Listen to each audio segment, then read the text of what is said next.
به نام خدا. با سلام عزیزان، در این کلیپ می‌خواهیم به یکی از سوالات و مباحث متداول روز بین مربیان که آیا وزنه و وزنه برداری برای کودکان خوب است، مطالبی را به سمع و نظر برسانیم.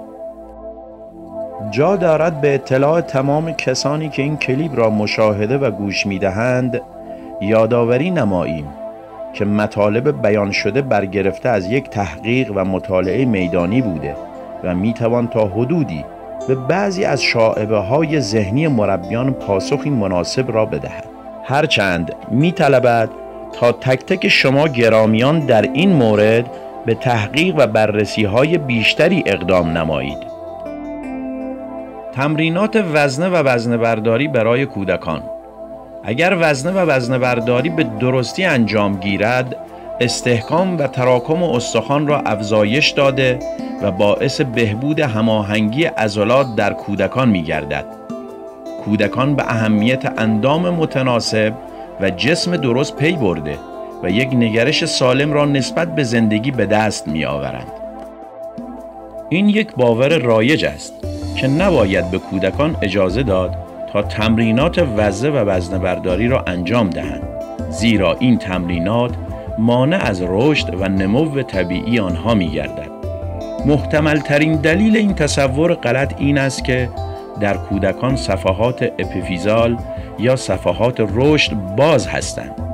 منظور منطقه‌ای در دو انتهای استخوان‌های بلند بچه هاست که رشد می کنند. جنس این صفحات شبیه غضروف بوده و از استخوان نرمتر و ضعیفتری برخوردار است و فاصله بین این صفحات است که اجازه رشد را به کودک می‌دهد. از این رو در بین مربیان این موضوع مطرح است که وزنه یا سایر ورزش‌های قدرتی می‌توانند باعث بسته شدن این ساختارها شده و در نتیجه مانع از رشد و نمو کودک گردند. با این وجود تحقیقات اخیر انجام شده توسط چندین نهاد رسمی ثابت کرده است که موضوع مطرح شده خیالی بیش نیست. این ادعا که وزنه باعث آسیب صفحات رشد می‌گردد کاملاً بی اساس است. در واقع انجمن اطفال آمریکا دستورالعمل‌هایی را در مورد وزنه و وزنه برداری و ورزش‌های قدرتی برای کودکان وضع کرده است. انجمن اطفال آمریکا عملاً کودکان را به انجام تمرینات وزنه و وزنه برداری تشویق می کند، زیرا این تمرینات به افزایش تراکم و رشد استخوان‌ها کمک می کند. البته اگر کودکان از دستورالعمل‌های صحیح پیروی نکنند، مانند بزرگسالان در معرض خطر قرار می گیرند.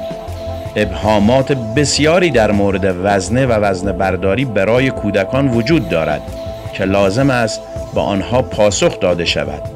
بیاییم تا یک به یک به آنها نگاهی بیندازیم. چرا کودکان باید وزنه و وزنه برداری کنند؟ همه می‌دانند که کودکان هیچ نیازی به بدنسازی ندارند. پس چرا باید تمرینات وزنه و وزنه برداری را انجام دهند؟ پاسخ به این سوال در این واقعیت نهفته است که زمانی که عضله تحت فشار قرار می‌گیرد، بافت‌های درگیر پاره می‌شوند. مکانیسم بازسازی بافت تلاش می‌کند تا ضایعه را بهبود بخشیده و بافت‌های عضلانی بیشتری را نسبت به قبل در آن محل به وجود آورد. بر این اساس تمرینات وزنه و وزنه برداری می‌توانند تراکم عضله و استحکام استخوان را افزایش داده و همچنین عملکرد مکانیسم بازسازی بدن را حفظ کنند. اما این نتایج زمانی مشهود می‌گردند که تمرینات به طور صحیح و اصولی و با پیگیری یک رژیم غذایی مناسب انجام گیرند.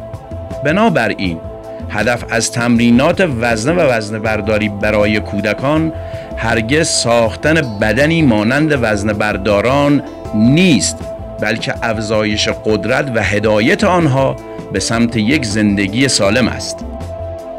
نکته پایانی که میباید در بخش اول به آن اشاره شود این است که بیشتر مربیان عزیز و ارجمند در زمان تمرینات آمادگی جسمانی و وزنه زدن نوآموز آن را به حال خود رها کرده و هیچ گونه نظارت و کنترلی بر اجرای تمرینات ندارند و این موضوع می تواند باعث اتفاقات ناگواری در پی داشته باشد.